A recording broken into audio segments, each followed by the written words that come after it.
AskReddit George Carlin once said, "Never underestimate the power of stupid people in large groups." What is a good example of that? I saw a great example a few weeks ago.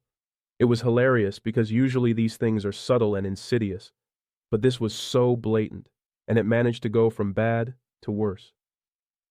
Someone had posted a link with a title like "Hundreds of Russians are committing acts of arson all across the country." It linked to an article with the same title, which was about these groups of Ukrainian phone scammers, the professional kind who work out of call centers. It detailed how, since the outbreak of the war, they've been specifically targeting elderly Russians. These types of folks are indiscriminate usually, but now they're specifically targeting Russians. And they start with the usual stuff. They bilk an elderly person out of their life savings. But now they're going a step further and tricking them into setting ATMs on fire. And that was it.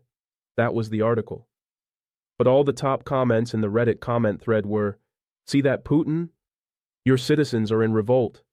And your oligarchy cannot stand forever, Putin. Your own people are rising against you."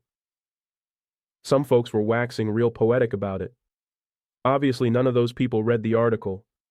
They read a headline and created a narrative in their heads. Thing is, though, they were the majority.